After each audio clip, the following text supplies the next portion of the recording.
Hey everyone, welcome. Today we're going to talk about reference photos. Now, I would say I paint from photos 80 or more % of my time. So I have had to learn ways to take a photo and use it as a springboard to paint a more expressive painting. So one thing that I really don't want to do is be a slave to that photo and copy it exactly how I see it.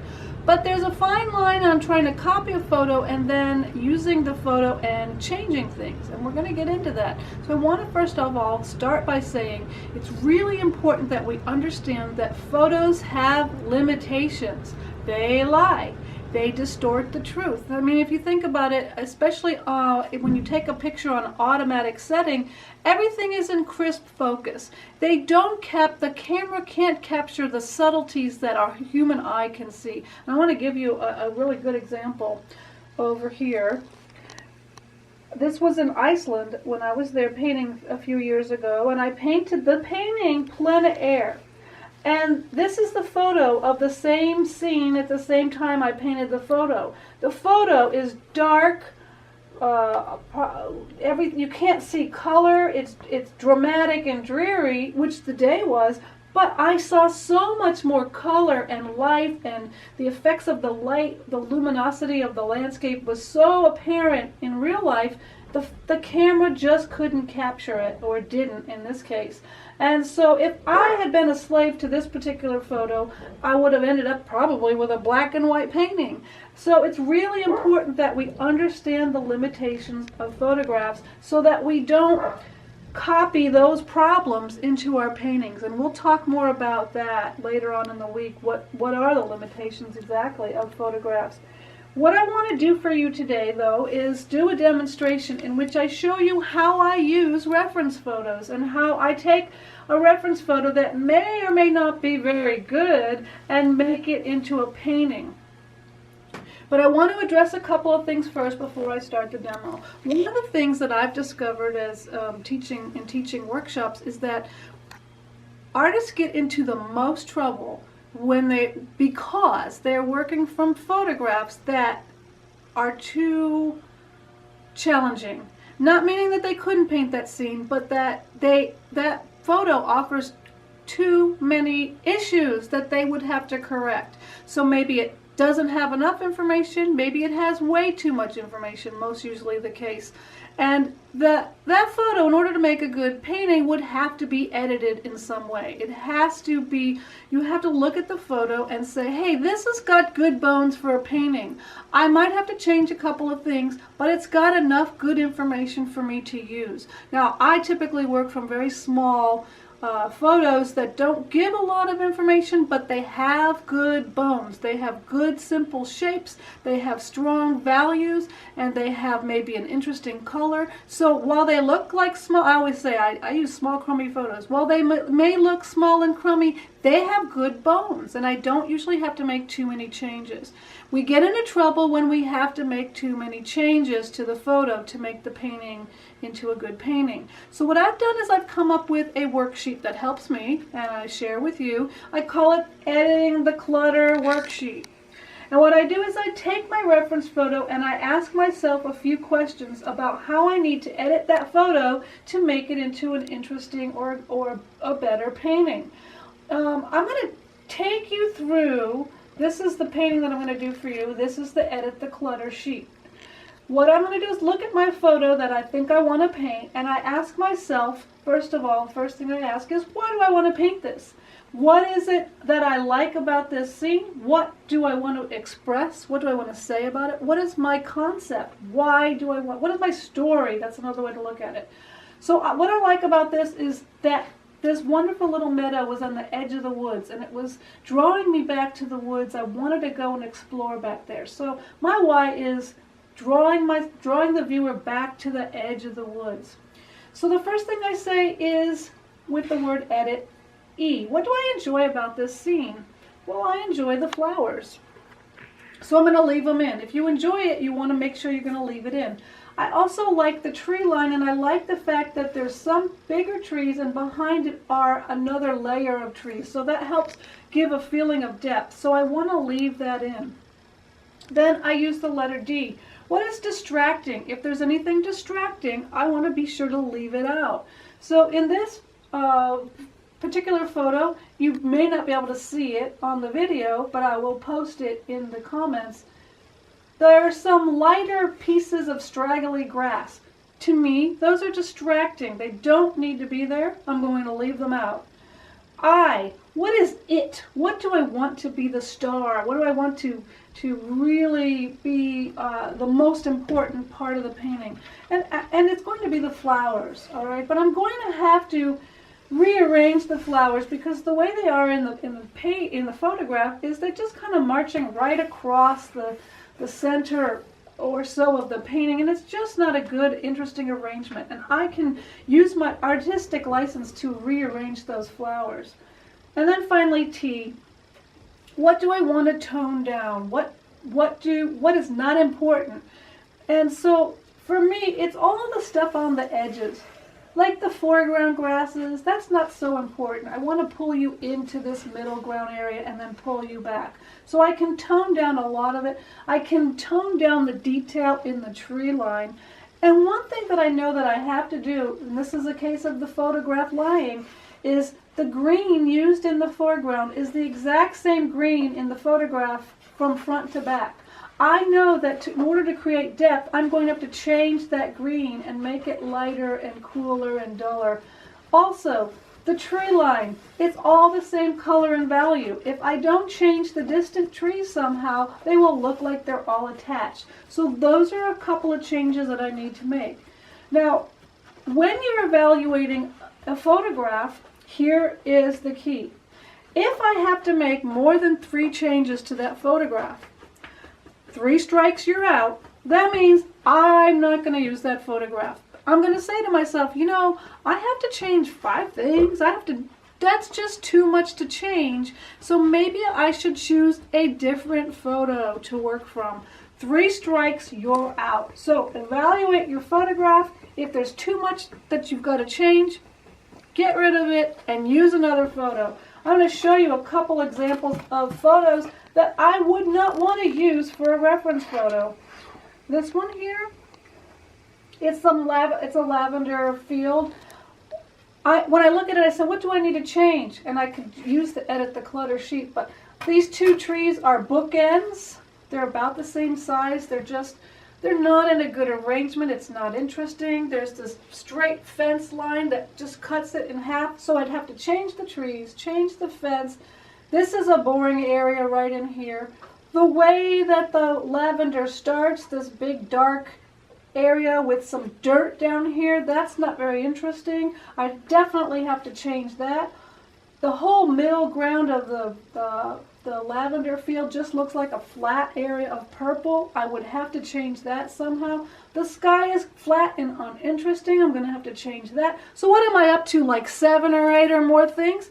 Most likely this is not the photo that I'm going to use. I like the lavender field, but I'm going to find one that I have to do less work to make it work for a painting. So that I'm not going to use. How about this one? I love the colors of the azaleas and the dogwood trees, so wonderful. But there's a lot of clutter that I have to edit in this photo, removing the fence. Then I've got a line of azaleas. That's not good. Then I've got these buildings. I'm not so sure about that. The tree doesn't show up very well. What is this tree right in here? Am I going to leave it in, take it out?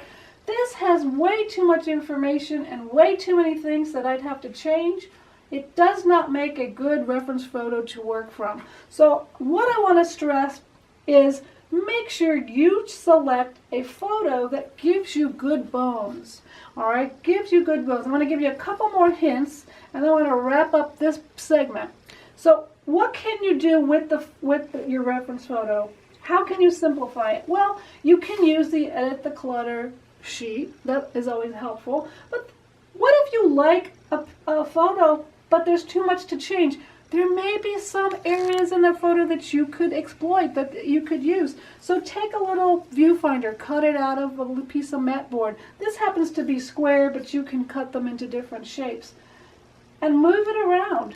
Well, there's an interesting painting we can rearrange. How about a close-up? How about just the tree line. That's kind of interesting right in there. And then just kind of leave it. And then you've got another little vignette or another little composition that you can paint. So you can use tape too to tape off little areas. So maybe your reference photo is not a good one to work from as a whole, but look to see if there's parts of that photo that'll work for you. Then another little tip, and this worked really well for me when I was starting out and I really couldn't see the forest for the trees. Is that how it goes?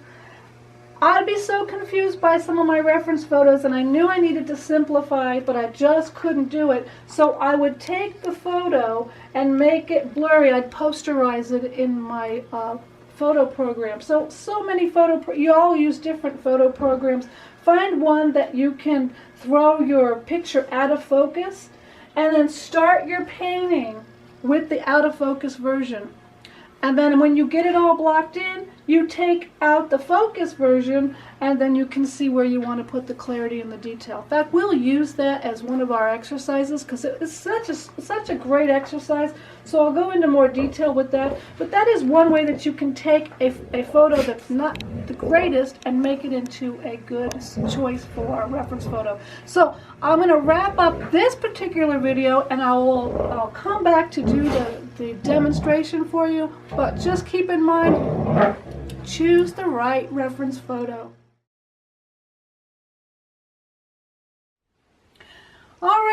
All right, I'm back and I'm ready to do the painting. I've moved some of the stuff out of the way and I've set up my paper.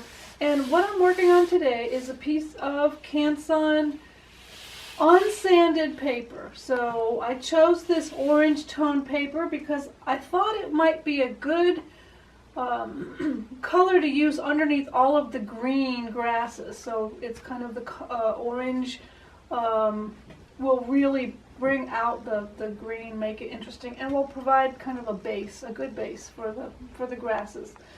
So I'm going to begin by simply drawing in the big simple shapes, and remember that there wasn't much I needed to change in this. I just really need to change the arrangement of the flowers. So I'm going to put in the horizon, which is up high, because I'm going to focus on the meadow and the flowers. And I've got this tree line here with a few interesting tree shapes.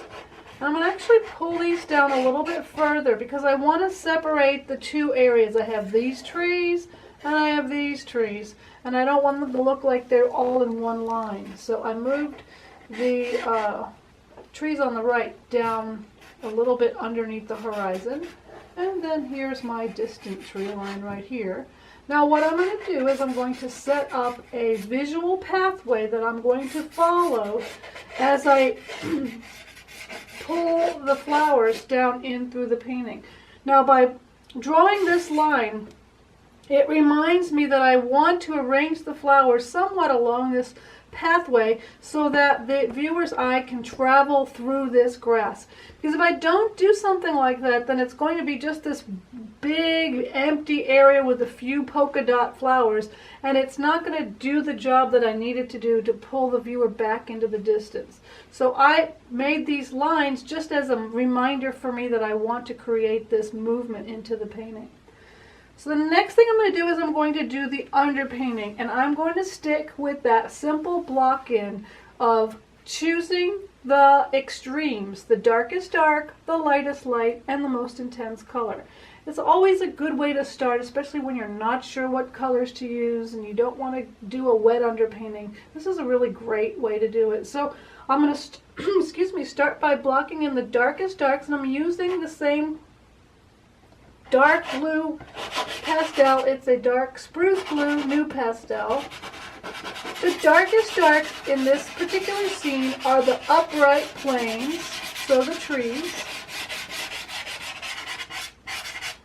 and maybe the distant tree lines are not quite as dark. I'm going to actually start to put some indications of some trunks in right now, just to remind me. I'm not going to do a lot of detail. I'm also going to take the liberty of darkening this suggested pathway that I created with these linear marks. So when adding a dark to this whole pathway, this is the dark that's going to be underneath the grass that will hopefully grab your attention and pull you in. If I don't establish the dark early on in this beginning stage, then I try to put it back in, it just never works. That's the surest way to make mud, is by trying to incorporate or add darks later on in the painting. Get them in the beginning. So there's the darkest darks. The next thing I'm going to do is put in the lightest lights. And in this particular scene, the lightest light will be the sky. And I just chose kind of a light blue-green for the sky. It's not really going to be the end sky color, but it will be the underpainting for the sky. And I'm going to just kind of dip into that tree line just to break it up slightly. Remember, if you're working on unsanded paper, you don't have as much tooth to the paper, so you have to be a little bit more aware of how much pressure you put. You want to have a light touch. The next thing I'm going to do is put in the most intense color. Now the most intense color will be those flowers. Now I have to figure out where they're going to go, and remember, I'm not going to arrange them the way the photo is. So let's say we want to put one here, these guys are going to be bigger, one here. Then as we go into the distance, they're going to get smaller. So let's see if I can't put those in. I'm actually going to jump in and use a softer pastel for these, because that hard one that I had was a new pastel and it just wasn't covering up the dark. If I had to do it over again, I probably would have left a little hole in that area, but I wasn't sure where I was going to put those flowers. It works this way, but just keep that in mind.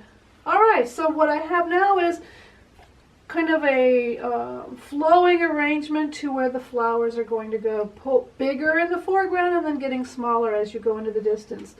The next thing I'm going to do is I want to add a layer of pastel everywhere, so I need something for the grass. And I could go with green, the grass is going to be green, but then again, I want the green to be more interesting, so I'm going to put some violet underneath. So I'm going to put, and I am using a harder pastel here, so I'm putting some violet down in the grassy area. And now my whole entire paper is covered. The distant tree line, remember, I probably could go ahead and just put in a cooler blue, grayed down blue for those distant trees. And I used a softer pastel for that. Now, at this point, this is the underpainting stage. Next, I'm going to put aside the harder pastels that I used and then start using the softer pastels, and I'm working with the same palette that I've been working with for the last couple of weeks, and so it's got probably more than I'm going to use for this painting, but hopefully have what I need. I can because this paper is toned, it was already an orangey color, I could leave it there. I could let these orange bits peek through, so I don't have to blend it in, because you know, if you've seen my demos, you know I like to blend in the first layer. But I will blend it in just so that you can see the difference.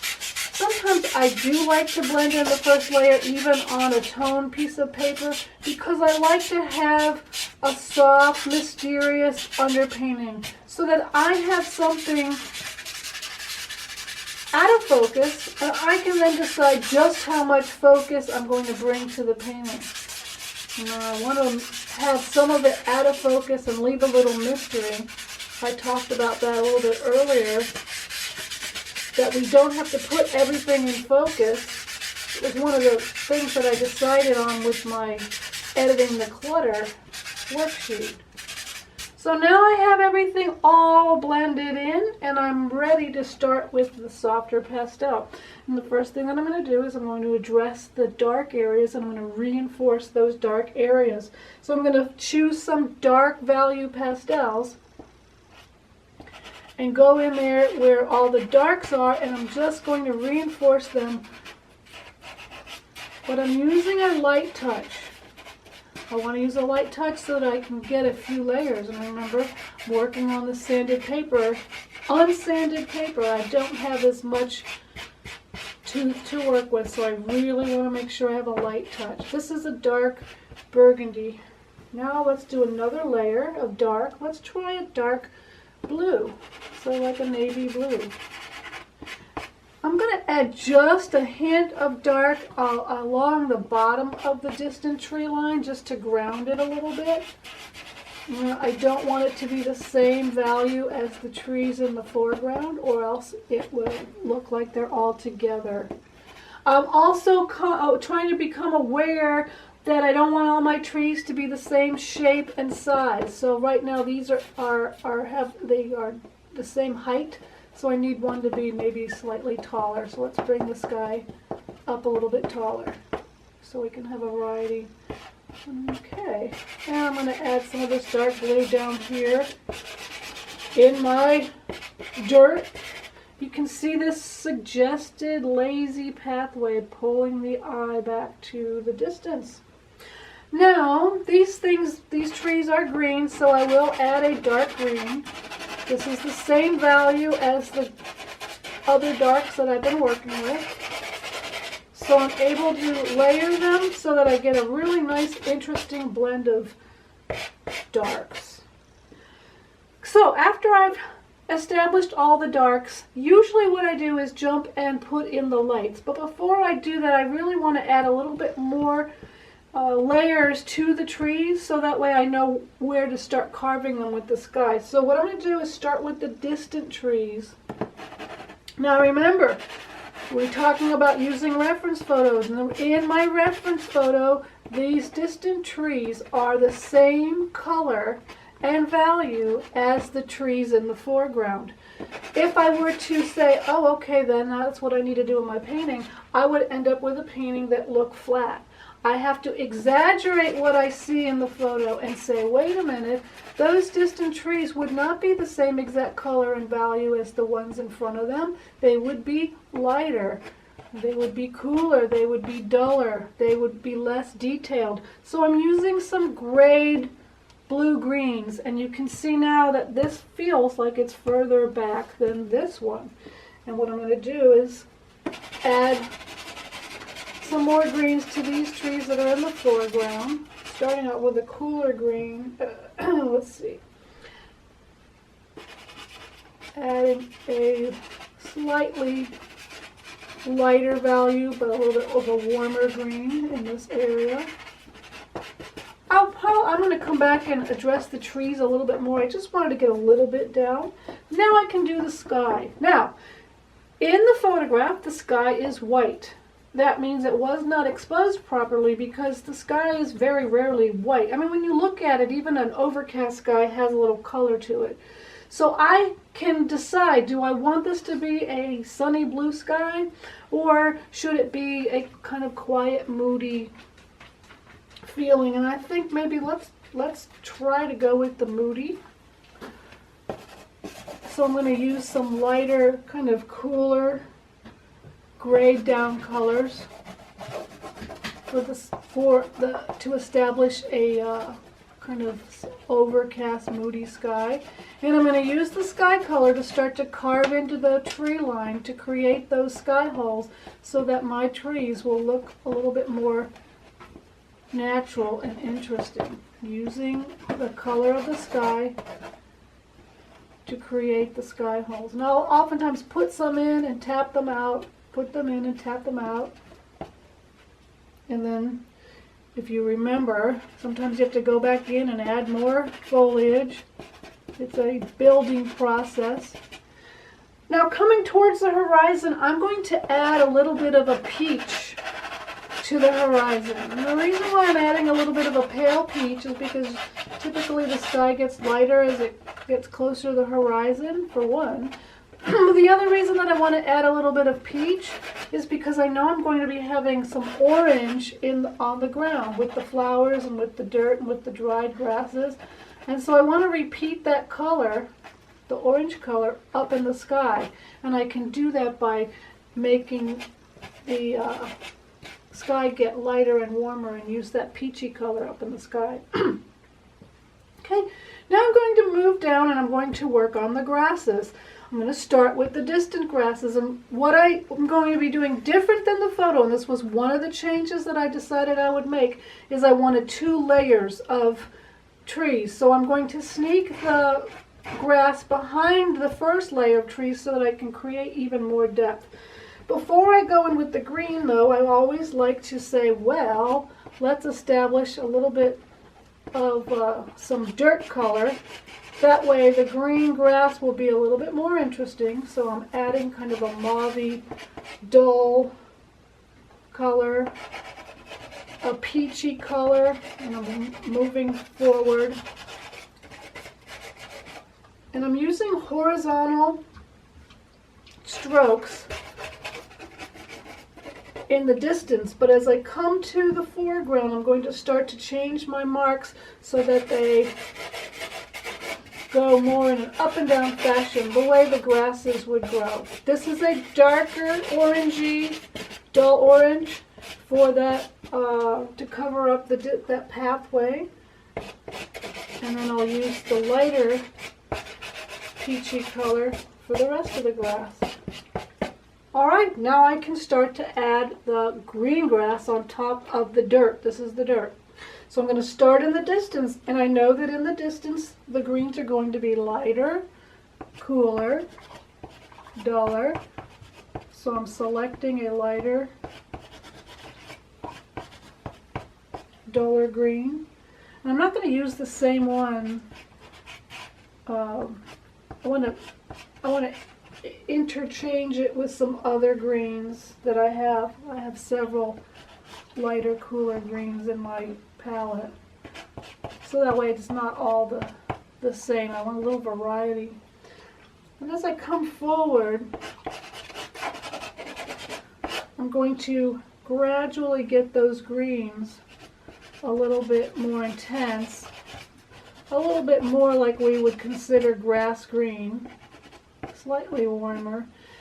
But I don't want to cover up all of the, I have to watch the dog, is right, I don't know if you have studio dogs and they sit right at your feet when you're painting, but Heidi will do that every once in a while, especially when she needs to warm up by the fire. So I just gotta watch my step.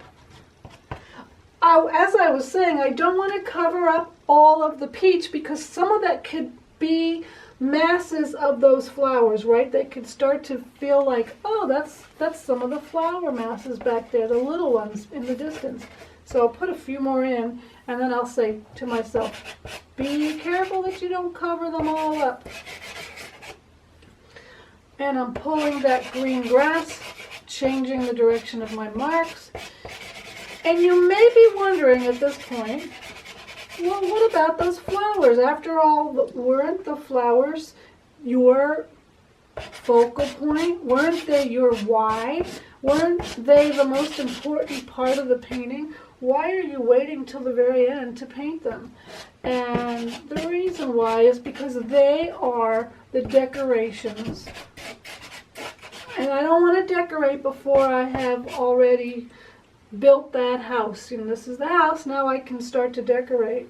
So I'm going to take my workable fixative, and as you know I use Blair, maybe you don't know, but it's Blair very low odor workable fixative.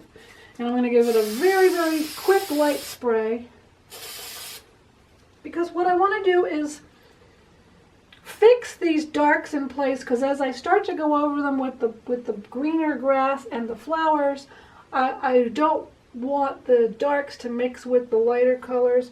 Plus, working on unsanded paper, I don't have as much tooth, and that really helps me. So while that's drying, I'm going to start on my flowers. Now, these are tricky flowers. I've painted them before. And the issue with these flowers is they kind of look like they're poppies, but they're not poppies. They're some other kind of wildflower. Of course, the name escapes me right now that I'm putting myself on the spot. But they're grown in the Northeast. It'll come to me, and I'll share it in the comments. But a lot of times when I paint them, they start to look like they are poppies. So my goal is either make them poppies or be aware that they're not poppies and try to paint the character of these particular flowers. And when I paint flowers, any kind of flowers that I paint, I always look at them and say, what is the darkest color that I see within that flower? So this is they are orangey flowers, so I'm going to start with kind of a dark, almost a cool red. And then I'm going to add an orange on top, and then another orange, and these have kind of frilly little petals, so they're not really like poppies. So I don't want them to look like poppies, but it's hard because they're in the photo they almost can look like they're poppies. When you paint wildflowers, you really want to try to get the character of that particular flower, so understand what it is they are and their habits. I'm making a few smaller ones as they go into the distance, just little tiny dots. The other thing that I notice is they have a kind of a yellowish or orangey yellow center. So I'm going to put a few of those in. And these ones here that are the most important flowers in my particular painting, and then as they go back they get less detailed and less important. And now it kind of there they are, but they kind of look like they're lost in this mud, so we really have to put in some of the greener grasses just to liven this up. So now I can go in and put in some of the grass, and you can tell that because I used the fixative, the pastel is now going over the dark area very nicely and kind of giving that illusion of texture. You're not having to even put it in, but you kind of get an illusion of texture. I'm going to add a brighter yellowy green back in the distance, and you might say, well, but that can't be there, that's in the distance. I'm going to pull some of it down in here. But the reason why I put it up there is because I want you to, when you get back there, have something nice to look at. So I need to have some little spicy marks, and I need to put in some little dots of the flowers to say, oh look, they're growing back there at the edge of the forest. And remember, my concept for this painting was edge of the woods, right? So my idea is I want to pull you back there, and when you get back there, I want it to be interesting. I'm going to end by adding detail. And if you've been following me and watching the videos, you know when I get to this stage in the painting, I like to stop because I like to give time to evaluate the painting. And now that you've seen my punch list and you know the things that I start to look for, you can hopefully appreciate that it really is important that you take time away from the painting and figure out what it is the painting needs before you just keep painting. I think one of my favorite sayings that I once heard someone say is, don't paint when nobody is home. And this is really easy to do. I could so easily get carried away and put in lots of grasses and lots of detail, but I have to decide where I want the detail. So I'm going to stop this demo at this point because the main point of this demo was to see how you take a photograph and make a few changes to make it into a more interesting painting. And like I said, this one only needed 3 or less changes, so it made a good reference photo. You want to pay attention, and 3 strikes you're out. If it has too much to change, I advise you to find another photo to paint from. I'll finish this up and I'll share the finished painting in the comments. So I hope this has been helpful.